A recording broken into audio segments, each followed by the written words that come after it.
All right, here's a further Flint, Michigan update. This one makes maybe a little sense, but not much.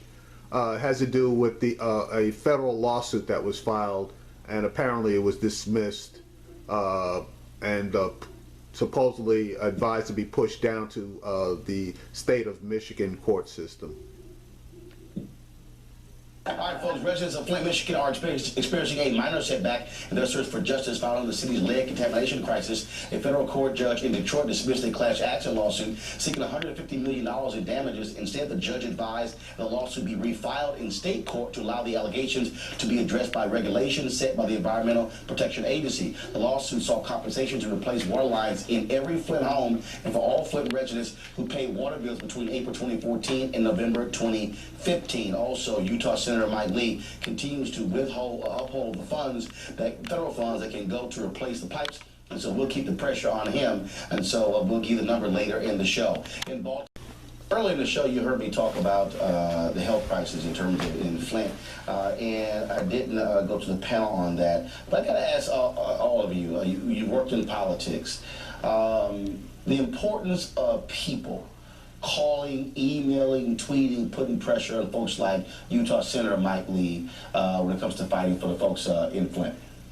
It matters if they're his constituents, to be very frank. I mean, if they're from Utah, it makes more of an impact. But it seems as if Senator Mike Lee is saying that the governor of Michigan, Rick Snyder, isn't requesting that federal aid. So perhaps a little bit more pressure should be put on Rick Snyder. No. What Lee is saying to force him to make that ask. No, what Lee is saying, Lee is saying, don't come to the feds for money. You should take the money out of your rainy day fund in Michigan. You've got like $595 million. You have surplus there, right? What I'm saying is, no, this is a state and a federal issue. The fact of the matter is, Michigan senators are begging for the help, and he is the lone senator who's blocking the money. And so part of this is I actually disagree with the fact that it has to be someone who lives in Utah. I know several members of Congress as well as senators, House and Senate, upper and lower chamber, who are influenced by the sheer number of calls and emails they receive on an issue that is, I mean, we used to have Tea Party trolls emailing, calling, and sending us letters. It makes a huge difference. But also I have to say, what was notable to me yesterday is the governor saying that he was going to drink the water for a month, as if we're going to believe him now, as if he's done anything to build our trust. But yes, call him right. Did you just call me a Tea Party troll? No, I did not. Those are your friends out. They are your friends.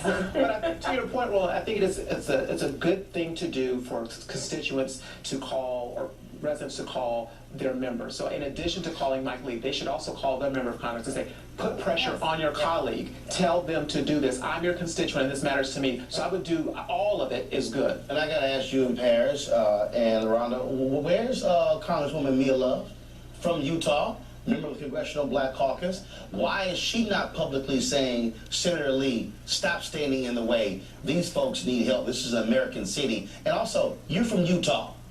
What the hell are you sitting here blocking what's happening in Michigan?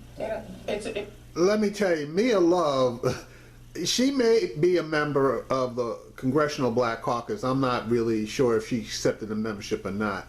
But in my opinion, she absolutely shouldn't be a member of the Congressional Black Caucus. She could give a rat's ass about black people either in Utah or any place else.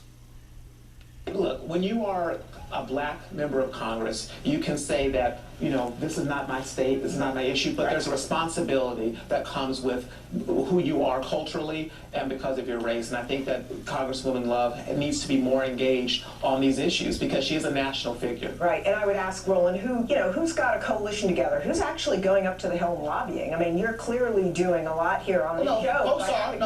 Folks are. There needs to be an organized effort to say to Congresswoman Love, look, you need to help out on this. So the request has to be there, and certainly the pressure is on. But believe me, members are much more responsive when they're their own constituents. This right here, y'all, this is some video of Mia Love speaking at the Republican National Convention in 2012. I will say this right now, Congressman Love, you can expect to get a phone call from me and I expect to see you on this show or hear you tomorrow, because I need to know whether or not you, as a member of the Congressional Black Caucus from Utah, are going to say something about your Senator Mike Lee standing in the way of the $220 million to replace the pipes. I don't want to hear this crap about phosphates in the water, trying to recoat. No, you've got to replace all of the pipes in Flint, Michigan, to ensure you're now getting quality water. And if you disagree, just say why you disagree. But this is a platform to do it. But if you support it, come on the network, come on the show, and say your position. Yes, you better send her this video. I don't know if she watches our stuff. You know what, actually. I'm She's a saying. newspaper member of the CBC, and that's about all I know. No, I've actually, when I spoke to the CBC a couple of times, she was there at their weekly meetings, but all I'm saying is this here. I expect. That doesn't mean she supported our priorities. Follow me here. Let me finish. I'm trying to follow. I expect a black woman who is a member of the CBC, who is a Republican from Utah, to say something. And I expected Clarence Thomas to ask a question in 10 years, but He asked one. Well, yeah, that's recent. but He broke first his and record. foremost, We that's heard not an it. elected position. No, it It's a doesn't have lifetime. to be. No, I'm no, talking it's a about lifetime black appointment. people. I expect Mia Love. I expect people who represent congressional districts that look like mine to be representative and responsive to our issues. And you have someone running for the Senate on here earlier that's not doing that Congress either. has the power of the purse. That's why Mike Lee's chairman of the Appropriations Committee. People have Any more shade you want to throw, Angela? No, I'm happy to. Right, no kidding. Right. You said total eclipse, Ferris? All right, the number.